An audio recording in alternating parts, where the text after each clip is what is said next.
by saying congrats on season 2. Thank you very much. Yeah, I watched it and I laughed obnoxiously loud throughout the whole thing. So thank you both. Really, really obnoxiously loud. But season 1 did really well too. So do you guys feel like you had to kick it up a notch, especially now that it was going to HBO Max? I think one of the things we wanted to make sure and do was give fans what they had been expecting and the things that they loved about season 1.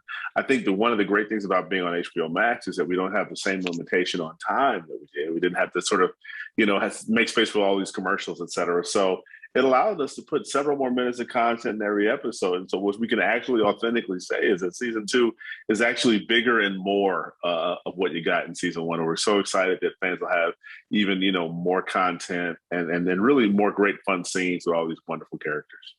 Oh, yes. You guys really, really, really did make it 10 times better. And I love it. So I was waiting for it. I really was. I'm excited about this. But Diallo, I remember seeing an interview, I believe it was with Trevor Noah, where you said that sometimes the actors aren't really actors. They're just funny people you found around the neighborhood.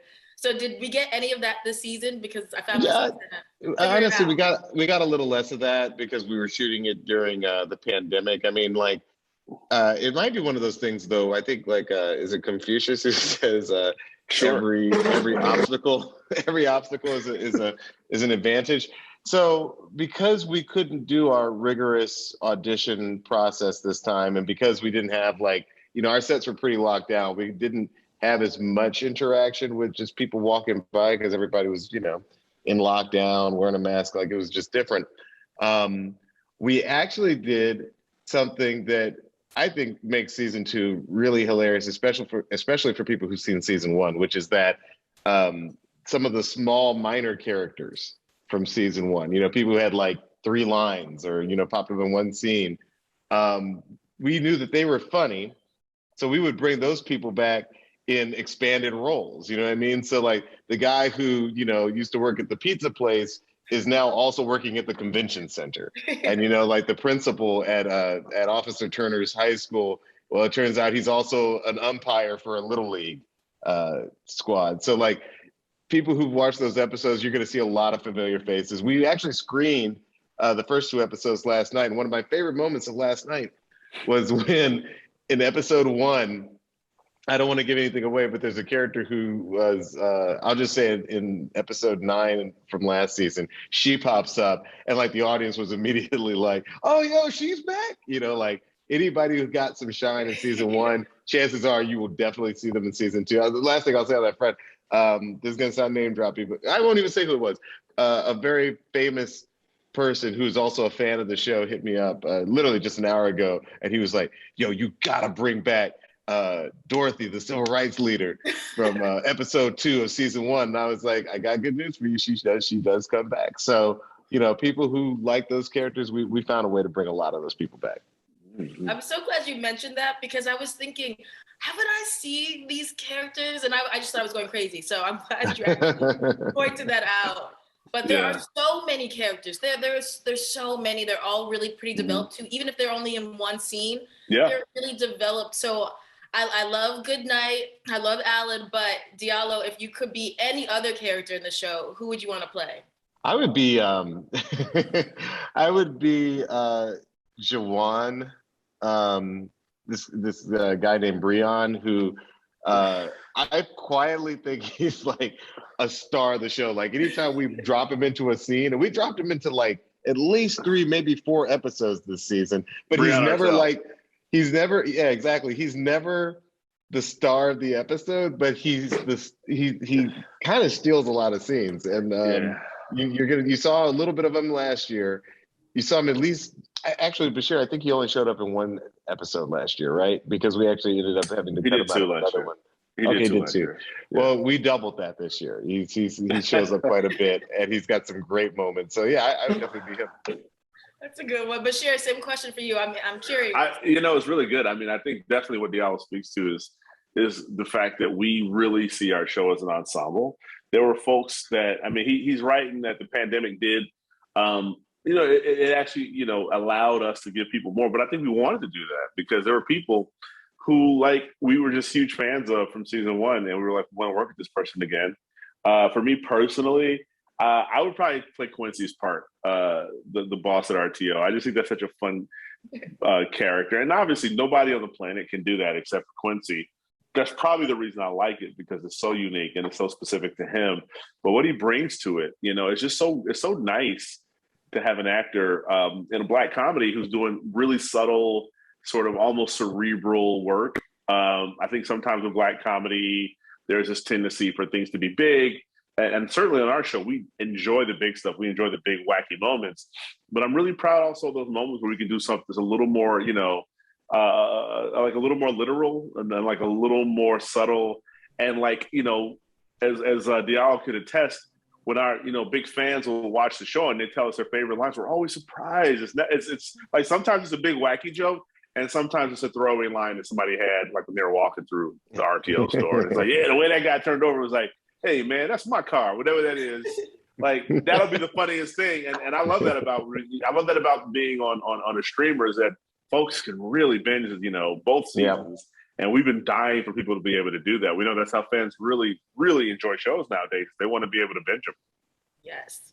Honestly, I'm ready. I was really ready. I think I watched the whole season, 10 episodes. So I was able to watch the whole season. And I was like, okay, what's the next season? Where's season 3? So I mean, that's how we want it to feel. That's how I feel. I feel like we're season 3. Yeah. I'm ready.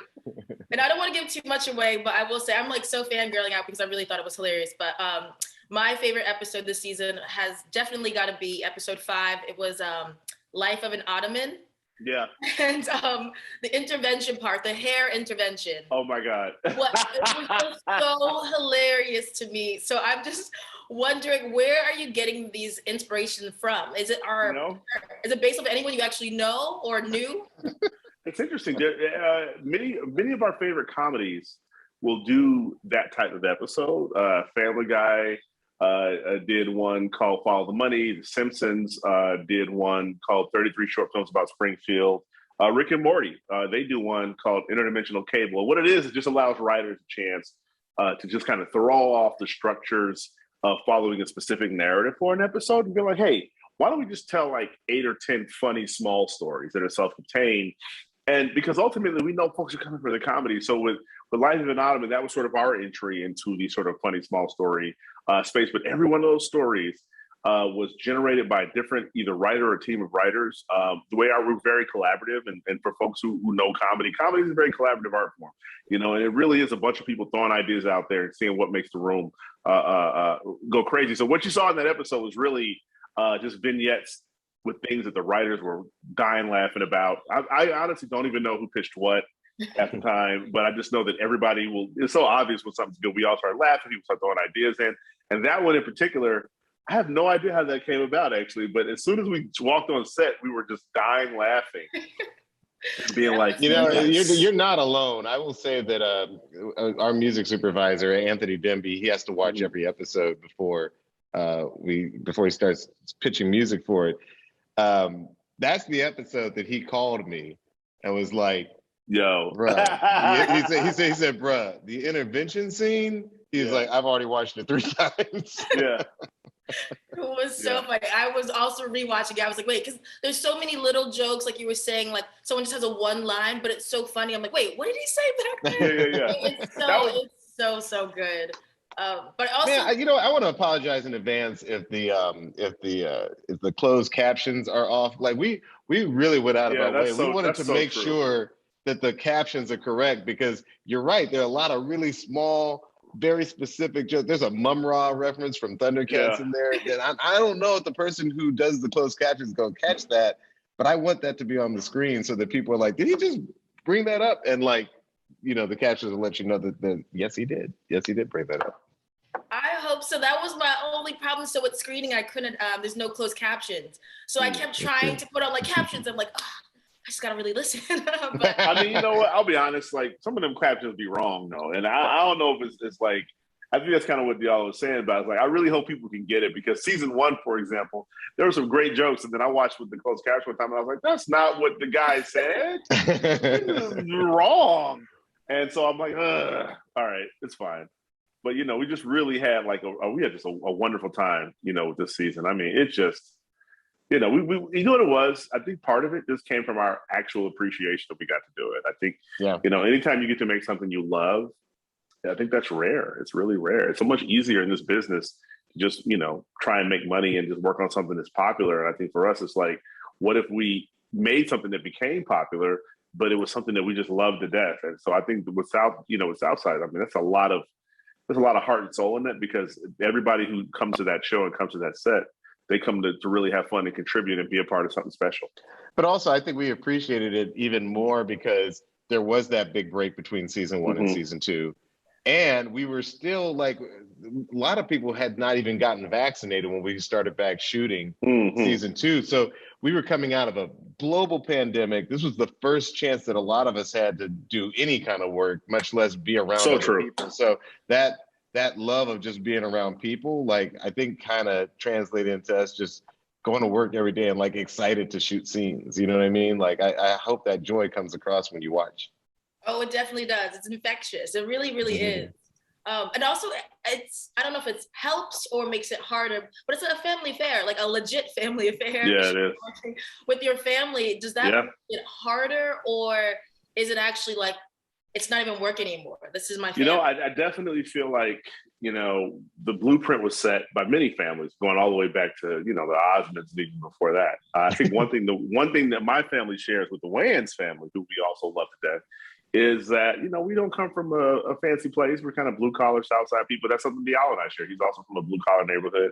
I say all that to say, the cool thing about working with families is that everybody understands the stakes. Everybody knows, that this matters, and everybody has the same, we've had the same sort of like journey in some way. So we all know, what it means to be a kid. For example, in my family, we know what it means to be a kid on the South Side of Chicago, living in a very challenged neighborhood. And, and watching some of the people in the neighborhood not make it out, seeing friends, or even sometimes, unfortunately, there are moments when I was growing up where there was actual, gun violence and things like that, things that don't define the city. But, as a young person, they absolutely were moments within my adolescence where I was like, whoa.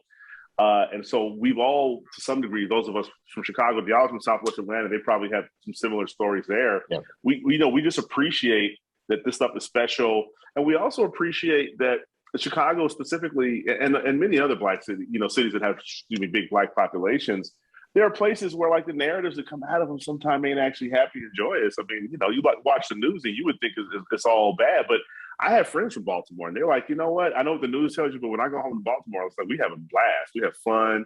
We laugh. I have friends in DC. I have friends in Oakland, North Philly, wherever. So I think for us, it was about bringing out that joy that we feel when we go to these places. And I think all of us who are from these places, for us, it's a mission to show the world, like, there's so much more to us and there's so much more dimension and depth and joy. And please let us show you that.